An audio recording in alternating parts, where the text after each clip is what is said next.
Hello, friends. Welcome back to another episode of Theology in the Raw. If you would like to support the show, you can do so through patreon.com/theology in the raw. The info is in the show notes, or you can support the show by leaving a review or sharing this episode or other episodes that you have enjoyed on your social media outlets. Spreading the word does help let others know about this podcast. I am starting today a 4-part series on the birth of Christ, the Christmas story. And I've invited 4 different New Testament scholars on to talk about the Christmas story from maybe a different angle that the average Christian hasn't considered yet. And so my guest today is the one and only Dr. Craig Keener, who is a world-renowned New Testament scholar. This guy has written so many high-quality, rich, highly acclaimed academic books, including a 4-volume commentary on the book of Acts. I'm pretty sure this is like the longest commentary on any single book that has ever been done. And Craig is a humble Christian and just an incredible New Testament scholar. So I'm excited to have him on the show to talk about the birth of Christ, beginning with Luke chapter 2. So please welcome to the show for the first time, the one and only Dr. Craig Keener. All right, friends, I'm here with Dr. Craig Keener, somebody whom I have known from a distance for a long time. We've had a couple meetings here and there at various conferences, but man, I'm so excited to have you on the podcast. Thanks for taking the time to do this. It's my privilege to be with you. The most pressing question I have in my mind before we even jump into it is, do you know how many total pages your Acts commentary is? I think it's 4,500. No, that's the big one. There's also a 1-volume one with Cambridge. Oh, you do have a 1-volume one. Okay, I was wondering about that. So if you guys want to, if you're not familiar with what I'm talking about, you can Google Craig Keener Acts commentary. It's a very large 4-volume commentary on the book of Acts, and the footnotes alone. I mean, how long did it take you to write that, or is this kind of like? I mean, it's hard to quantify how long it took you to write something like that. Yeah, I mean, obviously the research had been going on while I was doing other projects too, because whenever I'm going through ancient sources, I take notes on whatever will be useful for anywhere in the New Testament or sometimes anywhere in the Bible. Yeah. But the writing of it plus the indexing of it took maybe 10 years. Oh, my word. Wow. That's why I'd be young if I hadn't done that. So we're going to get into the Christmas story because that's, we're doing a short kind of mini series on having different scholars on talking about the Christmas story. I've got the 3 other people I'm having on are Lynn Cohick, Joey Dodson, and Mike Bird. So they're all going to talk about the Christmas story in different ways. But before we get into that, how your ability to produce not just books, people can write books pretty quickly, but your ability to produce academic work that's so highly researched, high quality, how do you do that? Like, and I don't even know if you can even answer that. You probably just like, it's just what I do. But I mean, it's uncanny to say the least. It does take some concentration. Like, I don't normally watch TV or sports or things like that. But I mean, I do exercise. Yeah. But I started taking notes back around 1980 when I was a sophomore undergrad. And originally it was just going to be for background, so when I would preach, I would have this material on hand, but I was taking it on index cards. We didn't have computers back then. This is how long ago it was. And I just kept them organized by passage or sometimes by topic. And eventually, by the time I was able to just type things into a computer, by then I had about 100,000 index cards. And so whatever I do now, I'm building on all those decades of research. Yeah. And I'm actually ADHD. So okay. On the positive end, it helps me think multidisciplinarily, if that's a word. Yeah. Because I'm always, jumping to something else. But on the negative end, obviously, it makes it harder to concentrate. So, and especially hard to organize. So I have to I have to do that in a separate step. I organize, and then once I have it organized in order, then I write, and Okay. then I go back and revise it. Thank God for computers, because Yeah. Yeah. Yeah. back in the old days it was a lot harder.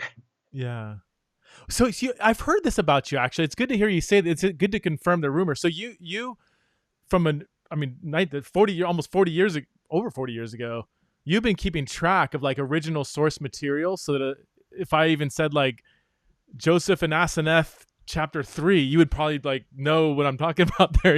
Like Yeah, not off the top of my head. That's why it's written down. But I mean, wow. yeah, I've read Joseph and Asenath, but I don't remember chapter what's in chapter 3 per se. Now, if you ask me what's in the third chapter about Joseph in the Bible, now that would be Okay. a lot easier. I mean, that's because Joseph's story starts in chapter 37, obviously. But Yeah. Yeah. anyway, Yeah, but you're so familiar with the background material. I mean, you spent so many years in it, but I mean, it seems to come so natural to you. Um, yeah. And the way I did it originally, it was just, as I'm reading through it, I'm thinking, okay, what would this shed light on in the New Testament? And so um, it disciplined me to just think of that as reading through the ancient sources, mhm. but to peg it to, like, I don't actually teach a course in New Testament background. I Oh just wow. love teaching the Bible, Huh. but I bring in the background as Hmm. I'm teaching on a particular passage or something. Okay. Well, one more thing, and then we'll get into the Christmas story. One thing I've really appreciated about you, Craig, is your commitment to Jesus as a Christian seems to be your primary identity. And even though you're a renowned New Testament scholar, like it seems like that's not your primary identity. Does seem to be like you're a Christ follower. And you're not going to remember this, but we were at a conference, I want to say about 8 years ago in San Diego, and we actually hopped in a cab together. And me and another, I think I might have been like in the middle of my PhD program, maybe no, I think I was shortly out of it, but you wouldn't have had a clue who I was. And me and my friend who were riding the cab were like, "Oh my gosh, we hopped into the cab with Craig Keener." And you probably don't even, the entire cab ride. The driver, I think, was from, I want to say Ethiopia, and you spent the entire cab ride getting to know the driver, and I I was just blown away. I was like, you, yeah, it was just like that's such a Christian thing to do. It's like actually get to know the cab driver, and you were so genuinely interested in this person. In fact, the driver was from the same place where your wife is from. Is your wife Ethiopian or?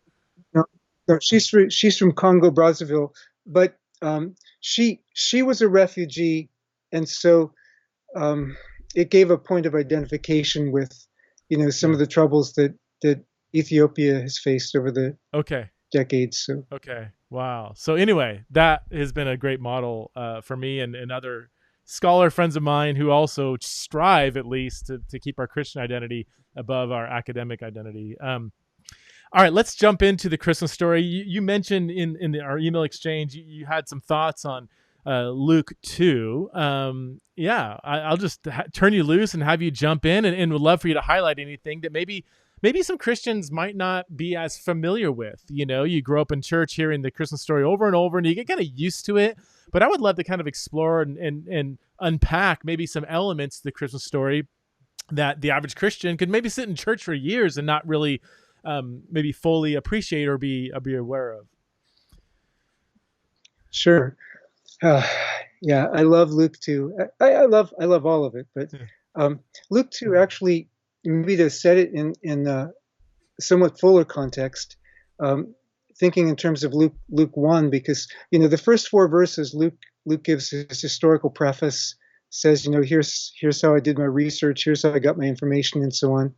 Kind of like what we talked about in a sense, but then immediately Luke goes into the account of Zechariah in the temple, where the angel Gabriel appears to him, and then after that narrative, I think it's like verse 19 or so, the angel Gabriel appears to Zechariah, and Mm-hmm. around verse 26, the angel appears to Mary, Mm-hmm.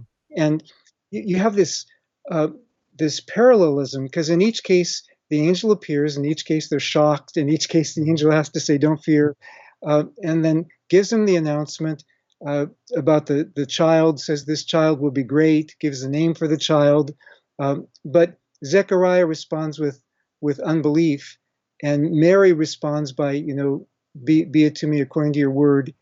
And so she gets blessed, and Zechariah is struck mute for a while. And he's not a bad character; he's a good character. Abraham and Sarah, they doubted too. But the contrast here, you've got this aged priest in the holiest site of all, in the temple, and male, and then you've got Mary, who's female. She's a virgin, probably, given that culture, she's in her mid-teens, maybe even younger, and so she's kind of a nobody in the eyes of that culture. She's in a nowhere place, in Nazareth, as opposed to in the Holy Temple. Contrasting status in every way, and yet she comes out greater in the story. And then when you hear Mary's song when she's with Elizabeth, Mary, echoing the words of Hannah in the Old Testament in 1 Samuel, how God has exalted the lowly and brought down the proud. And that kind of sets the tone for where Luke Acts is going, ultimately in the Acts with the Gentiles and so on, but already in Luke 2:32 or so with Simeon saying a light to the Gentiles. But coming back to the main passage, you have this in Luke chapter 2, verses 1 to 14, because here it seems like the agenda is being set by Caesar Augustus. He sends out this decree, okay, everybody go where you own property, and there seemed to have been, at least somewhat later period, the tax censuses were about every 14 years, but maybe not all at the same time in different places. But it was to raise money for the empire. So here's this big person, Augustus, who was, he's got these brag sheets posted in inscriptions all over the empire about, look, I did this for the empire. I did this, I celebrated all these triumphs. I gave all these donations to Rome. Never mind that a lot of it came from taxes, but so he's this big figure, but he's not the hero of this story. He looks like he's the one who's moving it along, but it's really God who's moving things along. And you have this contrast because Augustus on his birthday was hailed as the savior of the empire, the bringer of peace, what came to be known as the Pax Romana. Augustus was hailed by the powerful, the local priests in different imperial temples. They would hail him as a god. And these imperial priests were drawn from the elite. But Jesus, as he's born, he isn't born in a palace. He's laid in an animal feeding trough, probably in a cave out behind the home. And then he's not hailed by earthly choirs of elites. He's hailed by heaven's choirs. And he's the real savior. He's the real bringer of peace on earth, goodwill towards humanity. And the announcement isn't sent out to all the elites, it's sent out to shepherds who were basically a despised group through most of the Roman Empire.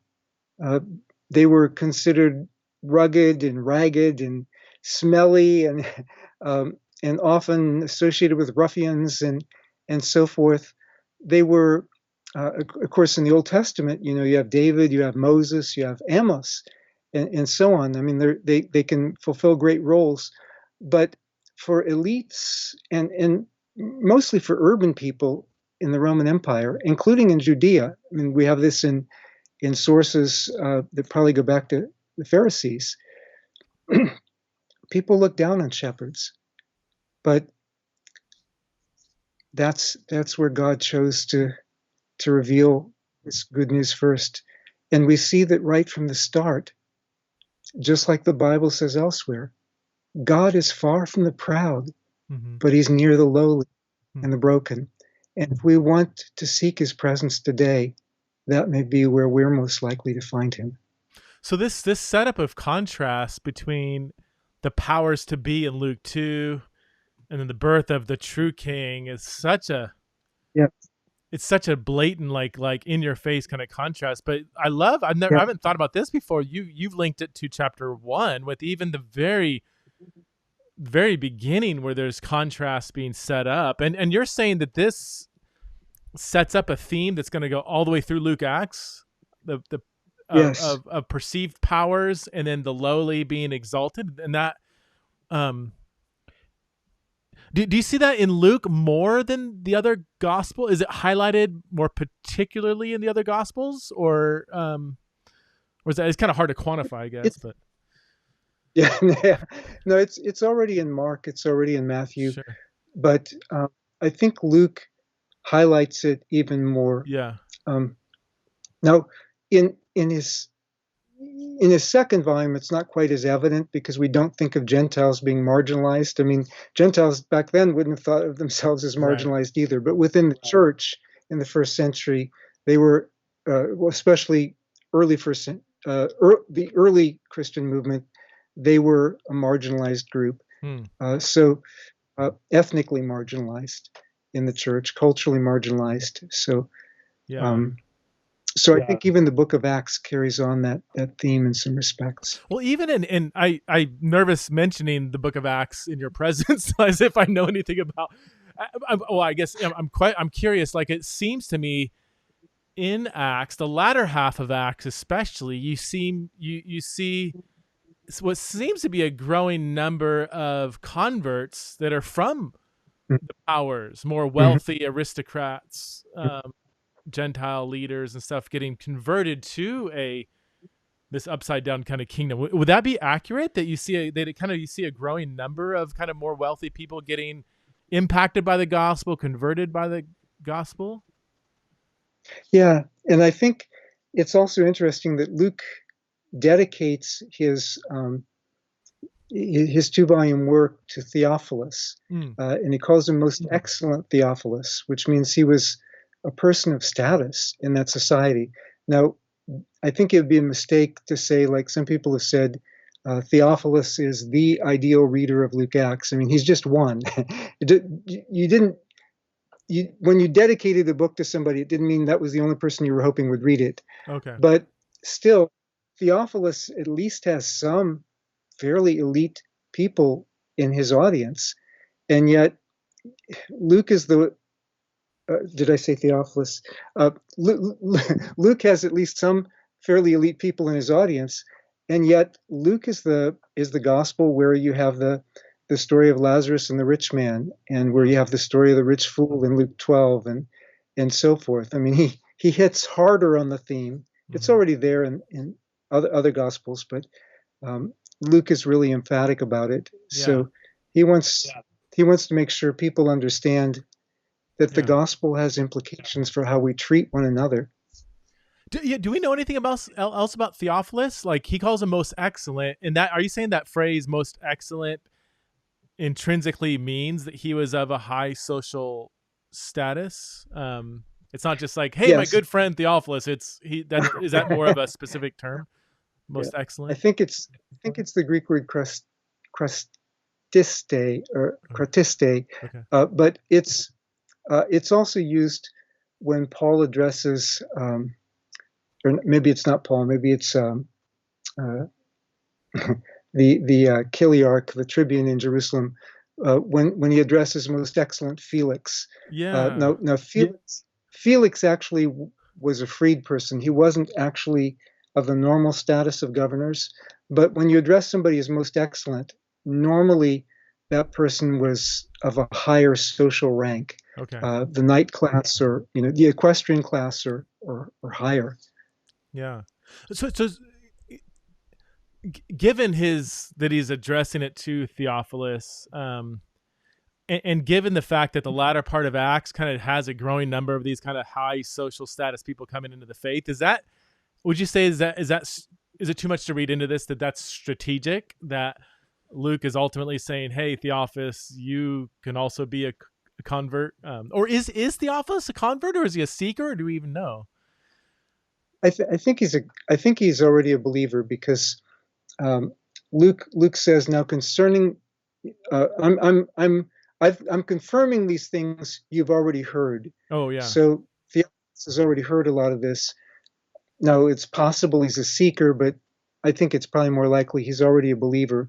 But yeah, it would encourage him. He's not alone in that. Mm-hmm. Um, the social cost was a lot higher for members of the elite to Mm-hmm. become Christians because you were a public figure. Everybody expected you to be worshiping the the local gods, the emperor, and so on, and it would be very conspicuous if you weren't. Mm-hmm. So, um, Luke has just like you have in Mark 10 and Matthew 19. Luke also has this in Luke 18. The rich ruler who um, is told by Jesus that he has to give up everything and Mm-hmm. follow. But Luke also has other statements of that. He has John the Baptist telling people in Luke 3:11 or so, uh, here's how you express your repentance. If you have two cloaks, give one to the person who has none. Or Luke 12:33, this is also in Matthew, where he's addressing the disciples and he says, sell everything you have, Mm-hmm. give to the poor, lay up for yourselves treasure in heaven. And then 14:33, where Luke reports Jesus saying, talking about counting the cost for the kingdom, even so, none of you can be my disciple unless they give up everything that they have. Now, Mm-hmm. that doesn't mean we lose all our possessions at the moment of conversion, but we lose our ownership of them at the moment of conversion, because if Jesus is Lord, he's Lord of everything we are and everything we have. All our time, all our resources should be for Jesus. And so Luke 18 kind of climaxes that. And then in the book of Acts, you have uh, people saying, what must we do to be saved? And Peter says, repent, be baptized in the name of Jesus Christ. But the implications of that, as it goes on, we see the way that the Christians live, and they serve one another. They're meeting together, and it says that when people were in need, they shared their possessions. So in Acts 2:44 and 45, and in Acts 4:32 to 35, and then you have the Philippian jailer. What must I do to be saved? Mm-hmm. And Paul and Silas tell him, well, believe in the Lord Jesus Christ, and you'll be saved. And we may think, oh, that's lowering the standard, just believe, but it's not really lowering the standard, because if you really believe in Jesus, if you really stake your life on the truth of his claims, I mean, the jailer actually risks his job and probably his own freedom by taking Paul and Silas out, washing their wounds. They wash him in baptism. He washes their wounds.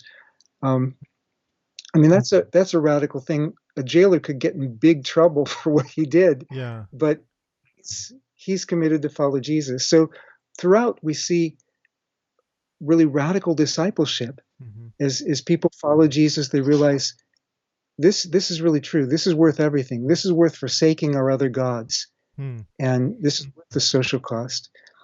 And I think the early Christians, probably most of them weren't elite, but when they saw somebody who was elite, it's like, hey, look, even some of these people are believers, and I think it was a big encouragement to them. It's like what the shape of Christianity, it doesn't really resonate with elitism or Right. high social status, and yet it's 100% open to somebody of a high social status that's willing to give up that status, which that is yeah, you put yourself in the shoes of a first century high status Roman, in a culture where kind of like, I guess, similar to places where there's like a caste system today. For somebody who is up of a forward caste or upper caste, like that's a huge sacrifice to join a movement that's primarily almost like maybe designed for, I don't know if that's too strong of a term, but like it has a very kind of low caste, low social status kind of flavor to it, like that. You have to give up a lot. That If almost you're, goes back. I mean, that flows right from Luke 2, though, where you have the king of yeah, creation flipping the whole yeah, thing upside down by the very nature of his birth. yeah. And just like what Paul says in 1 Corinthians 1 about the message of the cross, Mm.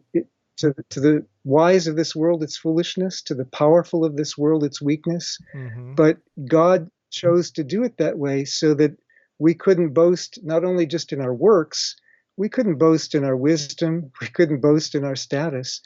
Um, but Luke Acts does show us that there are some rich Mm-hmm. people who made it through the eye of a needle, Yeah, right. to use the language of Luke 18. That Yeah. it is everybody's welcome. But if you're gonna follow Jesus, um, in the Roman Empire, it was like saying, "Yes, I am loyal to this person who was executed for high treason on the charge of having claimed to be a king when we're only supposed to acknowledge Caesar as Lord." And so Mm. it uh, it was sticking your neck out to follow Jesus, Even as and I think we need to. ahead, to like our future in the next couple of weeks, Christmas Eve services or just our ecclesiastical rhythms of celebrating the birth of Jesus, how, I don't know, like my mind's just kind of going like, it seems like we should kind of go out of our way really to remind people in our liturgies around Christmas of this upside down nature of Christianity as kind of like this is such a main heartbeat of the birth of Jesus. And I don't know, there can be some creative ways of going about that, I think. Yeah. Yeah. Can you talk to us really briefly about where Jesus was born? Most translations say something like an inn, but I don't know. I don't know if that's the best translation of the Greek word. I forget what it is. I think. Kataluma. That's right. Yeah, it's only used I think one other time in Luke to refer to like a spare room. I think, right? Or Yeah, I think maybe the upper room or something like that is. Uh, but yeah, it's not the word that's used for inn in Luke chapter 10 in the parable of the Good Samaritan. It's not, it normally doesn't mean an inn. It can mean a spare room. It can mean a room, um, and probably, yeah. Some people like, hey, no, you'll mess up our sermon because we want to preach that he was turned away by the innkeeper. Well, no, it's probably worse than that. He was probably turned away by the relatives. Yeah, they're going back to where they own property. There were probably some relatives living in the house where they come back to in Bethlehem. A lot of people in Nazareth, actually most Galileans, whether they were first generation or more often second or third or fourth generation, um, were immigrants from Judea. So it's not surprising that Joseph has reason to travel back to Bethlehem. But um, the house may be too crowded. Maybe a bunch of other people have come back, and so it's better for Mary to give birth yeah. in a quiet place. I guess quieter in terms of people. I suppose you have some of the animals there. Um, Sometimes it's envisioned as like a lower level as part of the house, uh, which the animals could be there.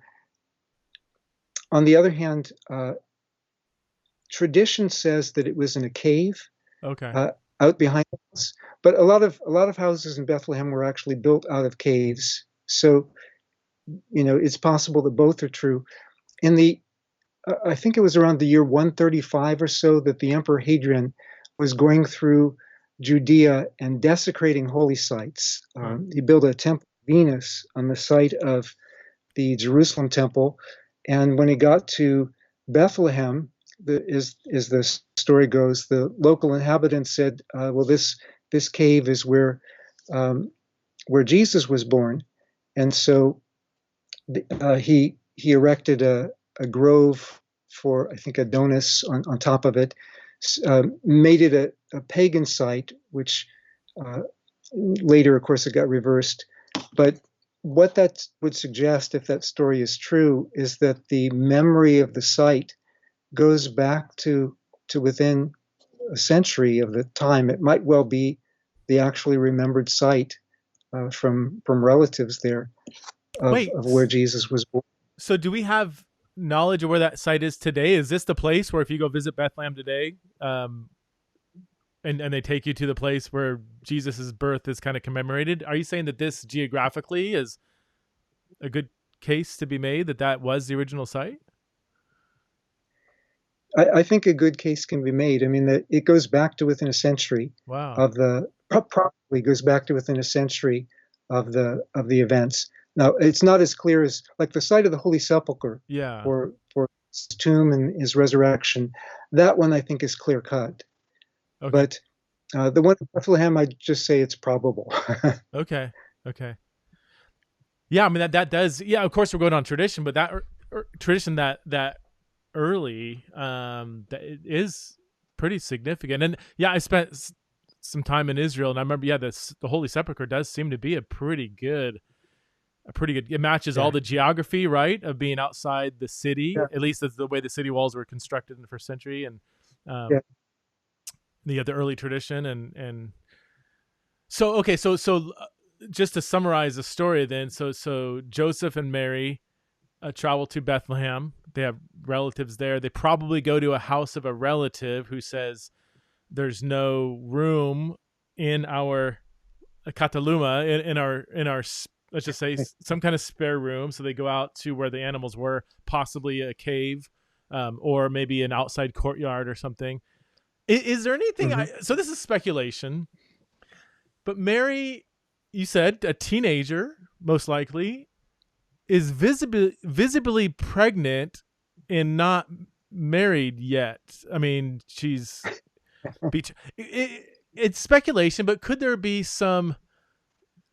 And then in an honor shame culture, I mean, I don't think her Holy Ghost story is going to win a lot of people over. No, God did this, Like, could there be something in the Yeah. relative that's like, I don't know if I should be housing this immoral cousin of mine or married cousin or relative or whatever. Like, is that?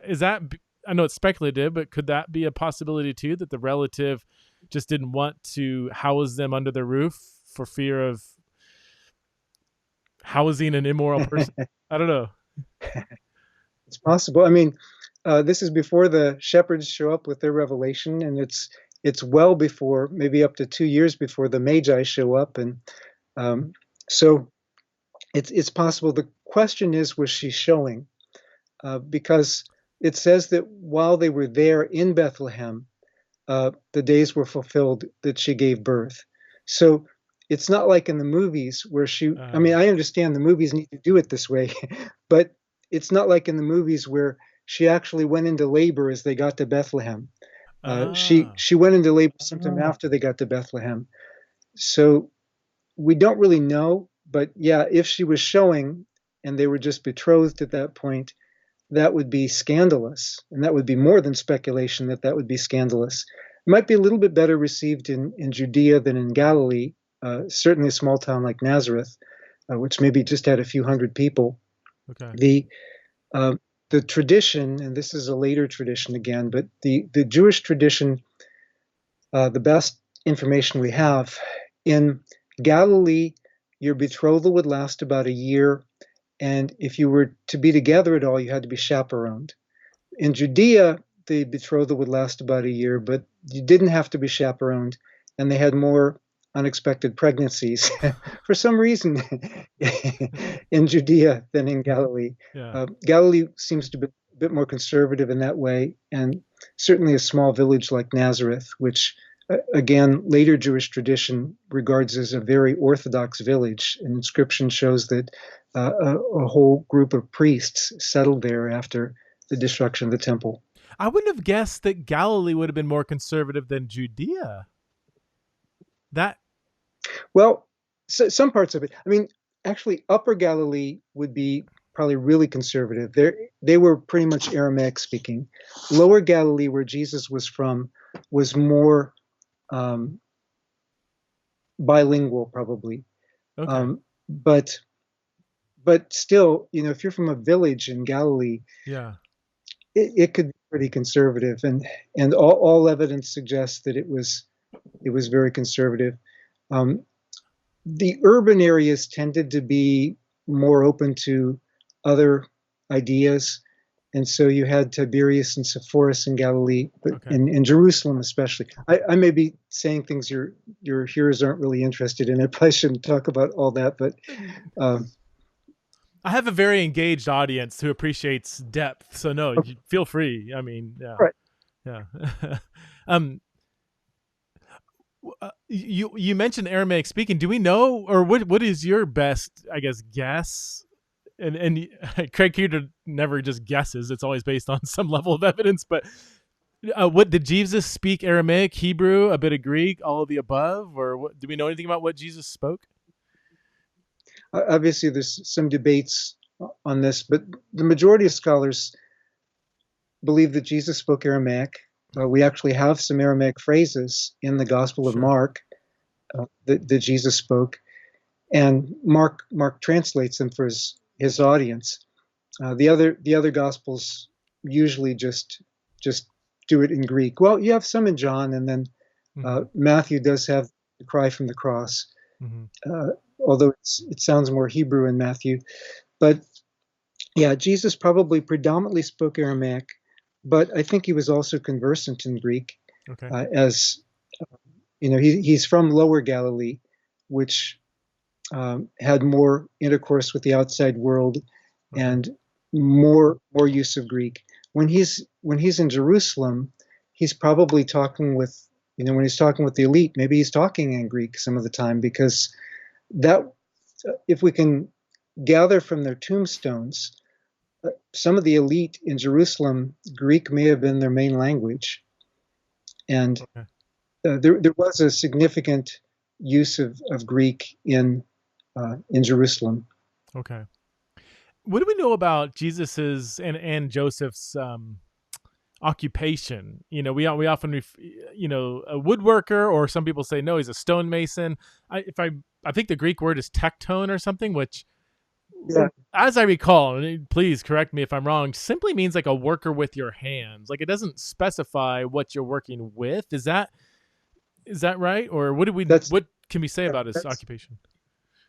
no, that's correct. Actually, I had a student um, who did a paper on that recently, Oh. and I told him, "Hey, you could turn this into a dissertation." He did a word search through all of Greek literature, and yeah, he said tekton is just a builder of some sort. So uh, they probably couldn't afford a whole lot of specialization in a town of about 200 people.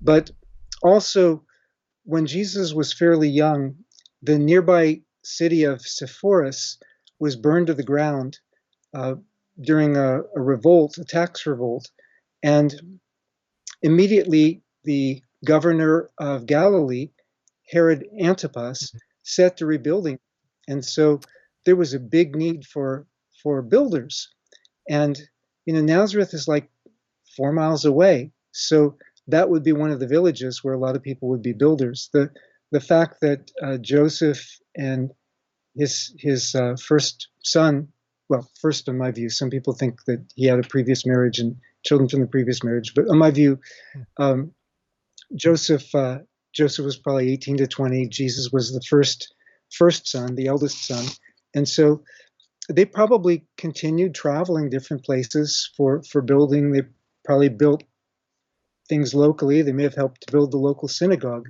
where Jesus later gets in trouble.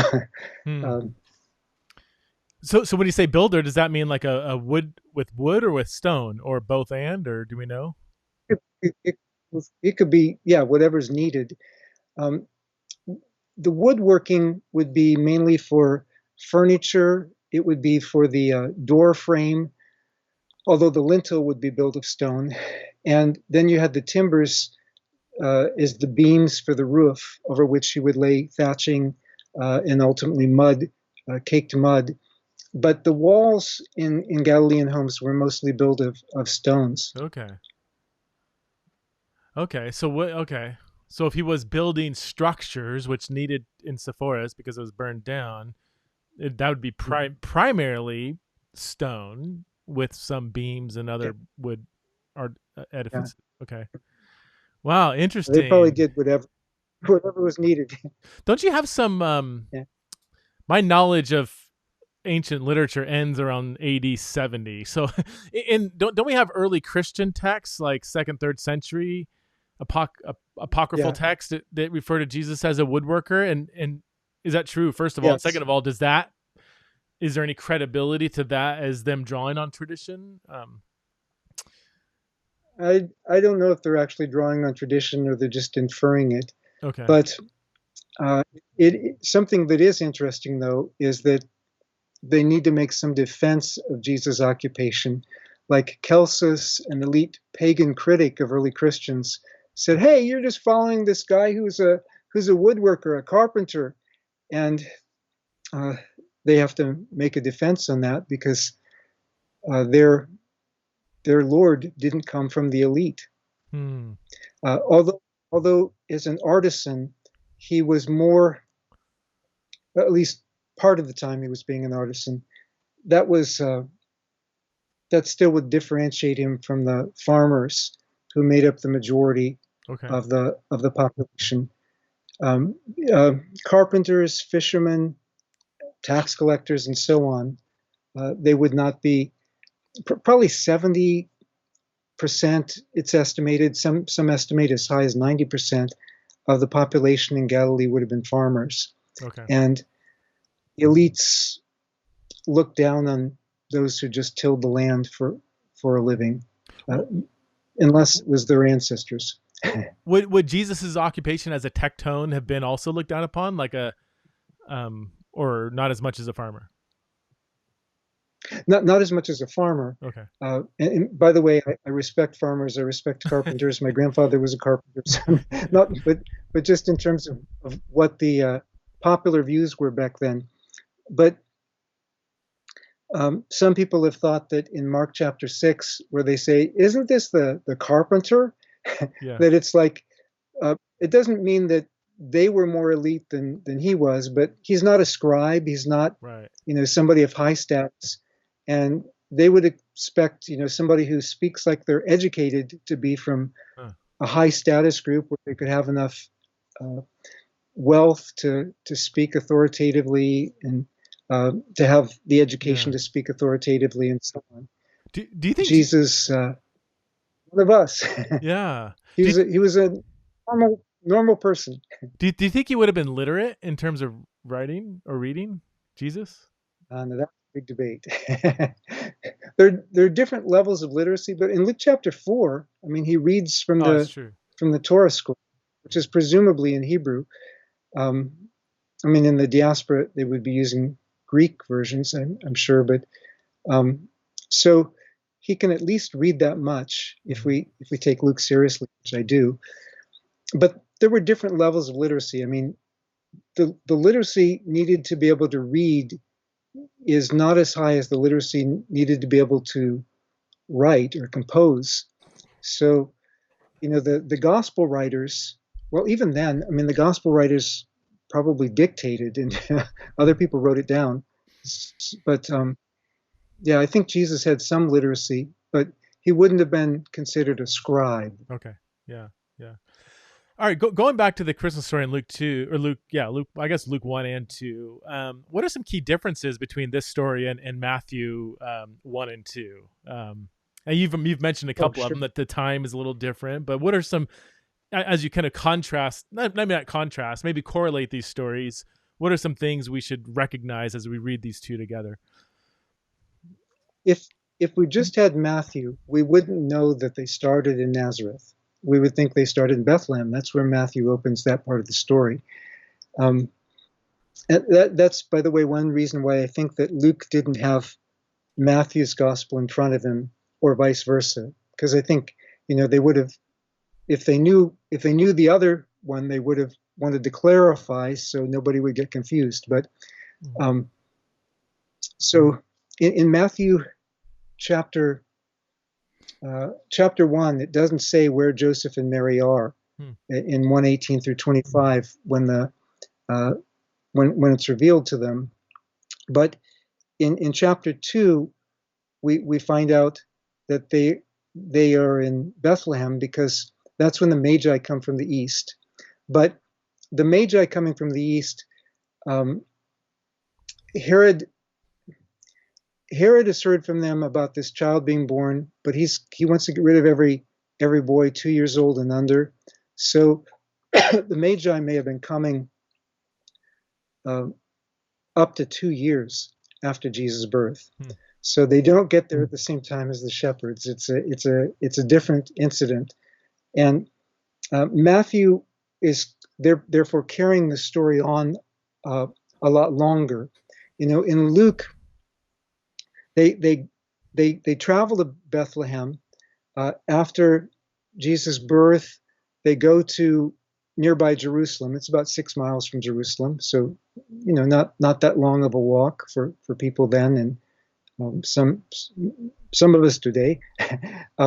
And they offer the sacrifices in the temple, and maybe they go back to Bethlehem. Well, presumably they do go back to Bethlehem. They settle in Nazareth later, but Luke isn't concerned to. It's like in I think it's Acts 9:23. Luke condenses like a few years by saying after many days. So um, we compare it with Paul's letters. So Luke is interested in telling the story. He's not interested in telling you how much he's leaving out, because that's not really part of the. Yeah. You don't have to do that to tell the story. In Matthew, we also have people who are sort of elite coming. I mean, the Magi were highly respected for dream interpretation, and they were highly respected in the Roman Empire as astrologers and so on. And that brings up an issue.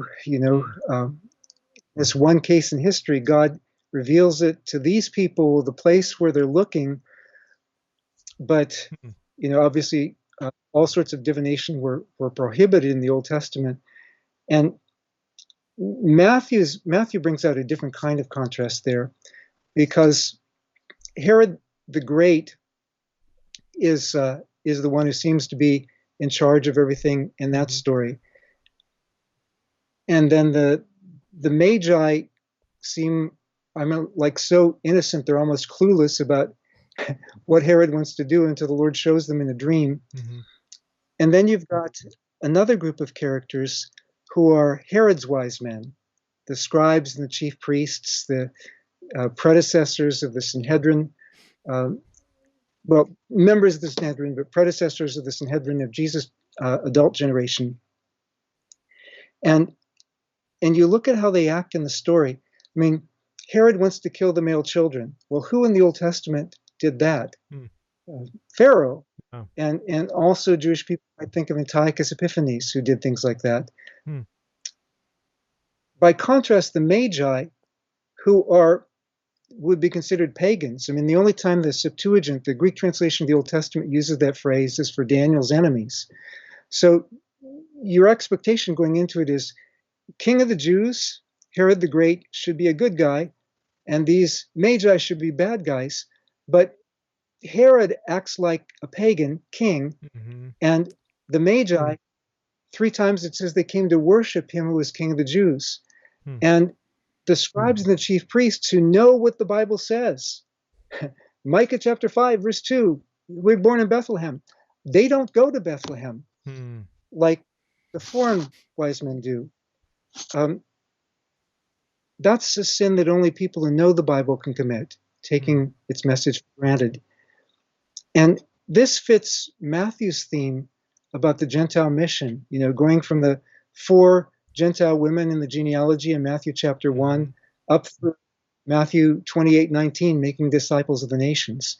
So telling his Jewish audience, look, I know Gentiles have been mean to us, but we have a mission to reach all the nations with this good news about the rightful king of Israel and the nations.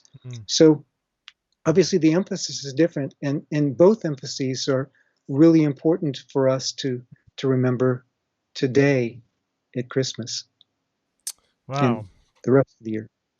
Do we have Do we have any historical extra biblical evidence of the slaughtering of the male children in Bethlehem other than that resonates with what we know about the character of Herod the Great? Macrobius talks about it in a kind of garbled account, but Huh. Macrobius is writing centuries later after the Christian story was widely known. So I don't weigh that too heavily. Yeah. Uh, but but in terms of the character of Herod the Great, and then sometimes people argue from silence, well, why wouldn't this be mentioned?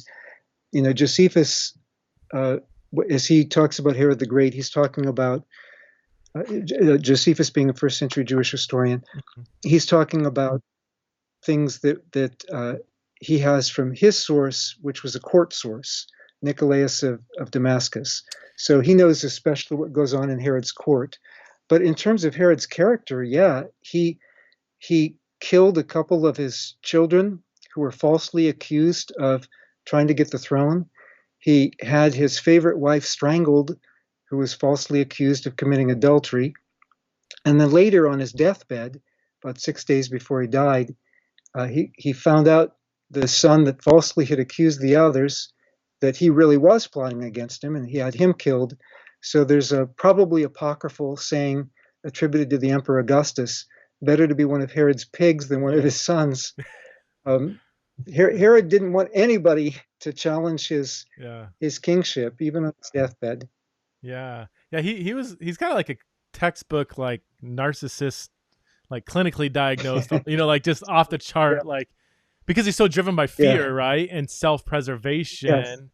And yet that yes. turns out like externally is just this hyper bizarre arrogance, but it's all out of this kind of insecurity and fear. And he's such an interesting, interesting might not be the best. Well, yeah, he's an interesting figure. I mean, for so many reasons. One more question that's I've always been troubled with is, and I'm not, when I read the Gospels, there's obviously lots of tensions and differences and emphasis and stuff, and I don't know, maybe it's the way I'm wired. I kind of appreciate like the different emphases and different accounts, but the one that Yeah. does, I guess, if there is any kind of tension in the Gospels that does trouble me, it has to do with the two genealogies in Matthew and Luke. Do you have any, or maybe can you just quickly summarize what those tensions are in the genealogies for our audience? And then do you have any proposed solution to this? Um, Now, some of the differences are just like um, the way that they're arranged. So I'll start with those little Okay. ones first. But you know, Luke's traces it back to Adam, the son of God, and so probably implying something about Jesus as a new Adam. Okay. Jesus revisiting, where Adam failed, and so on, and the context where the heavenly voice says that Jesus is God's son. That it all fits together there. Matthew, um, the way he starts the genealogy is really interesting because, and actually the way his gospel starts with this first line, the book of the generations of Jesus Christ. The Literally it's the uh, I think it's Biblos Genesios, Hmm. the book of. It's the same title that came to be used for the book of Genesis in Greek, Huh. based on some of the genealogies there, where it would speak of the book of the generations of, and then it would list the descendants of the person. Hmm. But Matthew lists not Jesus' descendants, but his ancestors, Hmm. because for Matthew, he recognizes that even the ancestors depend on Jesus for their meaning and purpose in history. Um, Hmm. Also, the the genealogies differ a lot after David. It's like they trace it through different sons. Mm-hmm. Now, those who've tried to reconcile it say, well, you could have just a couple adoptions in the line, and one is traced through the genetic, and one is traced through the adoptive line, and they're able to put it together that way. Um, I Again, it's another reason I think that Matthew and Luke didn't have each other's gospel in front of them. So I'm one of those people who still believes they used a common source in addition to Mark, or sources in addition to Mark. Okay. But um, but in terms of the what they're doing with the genealogies, Matthew arranges the genealogy into three sets of 14 Mm-hmm. that, if you count them up, don't actually come out to exactly 14, all of them. Oh. But it's approximate. It's like a way of saying, okay, at this phase, this happened, this Mm-hmm. phase, this happened. Hey, look, it's about time that something major was about to happen in Israel's history. So here it is. Um, and some relate the 14 also to the numerical value of David calculated in Hebrew letters. I'm not sure if that's true, but um, Mm-hmm. one scholar recently did that with some other names in the genealogy, and I thought made a pretty impressive case that it only works in Hebrew. So it would suggest something before our current Gospel of Matthew as a source that Matthew has to work with. But I also think it's interesting how Matthew tweaks it theologically, um, because you've got a couple kings in the genealogy. We know what their names were from the Old Testament, and that's how they're translated in most of our translations in the genealogy. But um, I think it's because the translators thought Matthew made a typo, uh, ancient scribal equivalent of a typo. Hmm. For example, you have Amon. Amon. Well, Amon wasn't a very nice king. He only lasted a couple years. He was a wicked king. But Matthew, the transcription is a little bit different. In Matthew, the Greek text doesn't say Amon, it says Amos, Hmm. the prophet. Oh yeah. And it changes one letter, just a minor orthographic change. And then also you have the king Asa. He was kind of a so-so king, but his name becomes Asaph by adding one Greek letter, the letter Phi. Well, who was Asaph, the psalmist? And so Matthew, with these minor orthographic changes, and rabbis did stuff like this all the time, Mm-hmm. but with these minor orthographic changes, he's hinting at Jesus' spiritual heritage as well as his, well, I actually shouldn't say genetic heritage because it's traced through the line of Joseph, but at his spiritual heritage, that he's the heir not only of the royal line, but he's also heir of the mission of the Psalms and the prophets. The whole of the Old Testament bears witness to Jesus.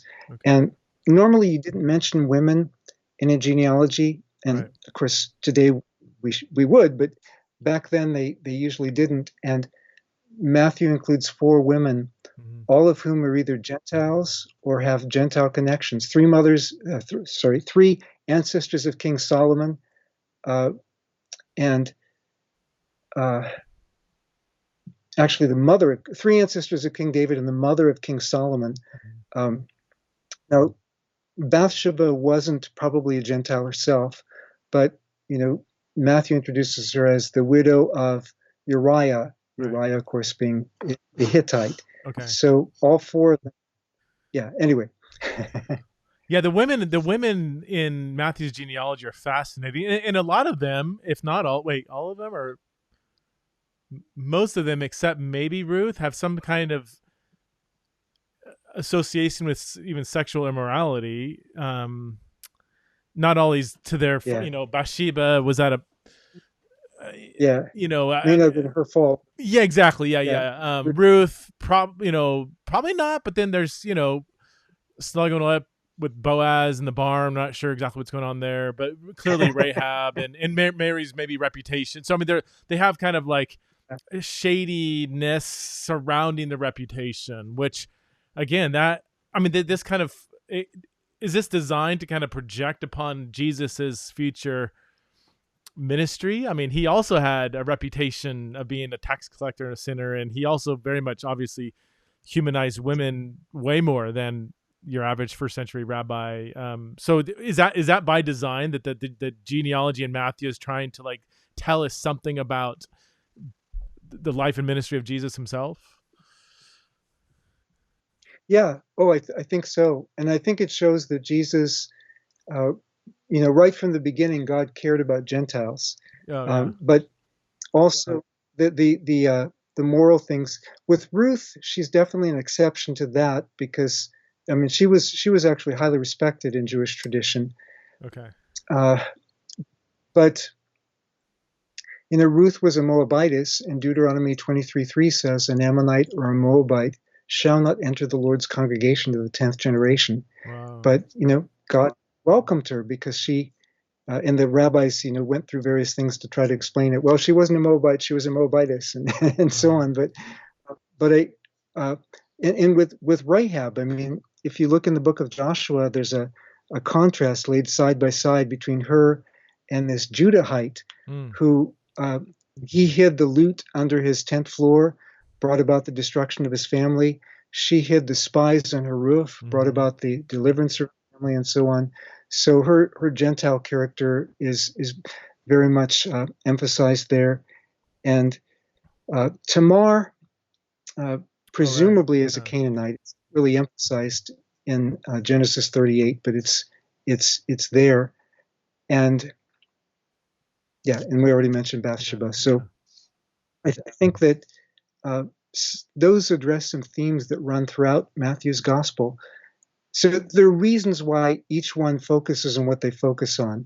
I think that Matthew and Luke probably had access to different genealogies, and I have no way to say where it goes back before then.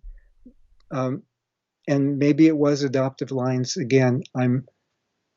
It's back before we have evidence to resolve it. That to me is probably the most complicated question. Yeah. In terms of comparing the gospels that we have. I think so. Yeah. It's the only one that kind of bothers me a little bit, but that does make sense. That access to different genealogies, and then you have some scribal things going on, and generational leaps and gaps, and they're not as clean cut as we sometimes make them out to be. Well, Craig, I've taken you over an hour, at least by a minute or so. Thank you so much you're fun to talk to, and you just carry a wealth of wisdom and knowledge of the scriptures. I just so my audience knows that, this is both a YouTube conversation, but also primarily an audio podcast. And just so my audience knows, like, you don't have anything in front of you right now. Like, all the references that you have mentioned are all from memory, which is astounding in and of itself. But thank you so much for your example. Thank you for being such an example of scholarship and faithfulness. So, thanks, Craig. Thank you so much. It's great to be with you.